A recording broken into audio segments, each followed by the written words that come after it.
Passion of the Christ అనే మూవీని తీసినటువంటి డైరెక్టర్ మెల్ గిబ్సన్. అతనికున్న ఉద్దేశం ఏంటంటే, యేసుక్రీస్తు ప్రభువారు పొందిన బహు భయంకరమైనటువంటి శ్రమలను ప్రజలందరికీ కళ్లకు కట్టినట్టుగా చూపించాలి అనే ఉద్దేశంతో ఆయన ఒక వ్యక్తిని ఎంపిక చేసుకున్నాడు. అతని పేరు జిమ్ క్యావిజల్. వాస్తవానికి ఆ వ్యక్తి రక్షణ పొందిన వ్యక్తి కాదు. యేసుక్రీస్తు పైన సరి అయిన అభిప్రాయం కూడా అతనికి లేదు. యేసు ప్రభు వారిలా నీ ముఖం ఉంది కాబట్టి డబ్బు ఇస్తాను, వచ్చి యాక్ట్ చేయి అంటే వచ్చాడు. ఆ చిత్రాన్ని చాలా అద్భుతంగా చిత్రీకరిస్తున్నారు.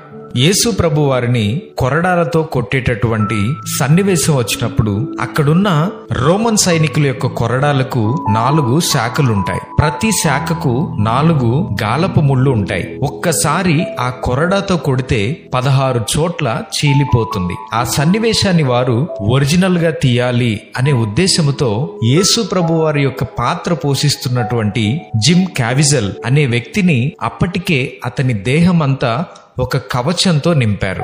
అయితే అతనిని బండకు బంధించి మొదటి దెబ్బను కొట్టారు. ఆ వ్యక్తి చాలా అద్భుతంగా ఎమోషనల్ గా నటించాడు. రెండవ దెబ్బ కొట్టారు, అదే స్పందన అతనిలో ఉంది. ఆ మూవీ తీస్తున్నటువంటి డైరెక్టర్ అనుకుంటున్నాడు చాలా అద్భుతంగా ఈ వ్యక్తి నటిస్తున్నాడు అని. ఆ కొరడాతో 3వ దెబ్బ కొట్టేసరికి జిమ్ క్యావిజల్ అనే వ్యక్తి గట్టిగా అరుస్తాడు. ఎందుకనంటే అతని శరీరంపై అమర్చినటువంటి ఆర్టిఫిషియల్ స్కిన్ దాటి ఆ కొరడాకు ఉన్నటువంటి ముళ్ళు అతని శరీరాన్ని గుచ్చి చీల్చివేసింది. ఆ వ్యక్తి తట్టుకోలేకపోయాడు. రక్తము దారలుగా కారిపోతుంది. వెంటనే అంబులెన్స్ వచ్చింది. హాస్పిటల్కి ఆ వ్యక్తిని తీసుకుని వెళ్లారు. ఆ ఒక్క కొరడా దెబ్బకు ఆ వ్యక్తికి 16 కుట్లు వేశారు. అప్పుడు జిమ్ క్యావిజల్ అడుగుతాడు మెల్ గిబ్సన్ని, మెల్ గిబ్సన్, యేసు ప్రభు వారిని నిజంగా ఎంత భయంకరంగా కొట్టారా? ఒక్క దెబ్బ నేను తట్టుకోలేకపోయాను. 16 కుట్లు పడ్డాయి. ఒక్క దెబ్బ తట్టుకోలేక నా శరీరము జ్వరం వచ్చింది. యేసు ప్రభు వారిని ఇంత భయంకరంగా కొట్టారా? ఇంత భయంకరంగా హింసించారా అని అడుగుతాడు.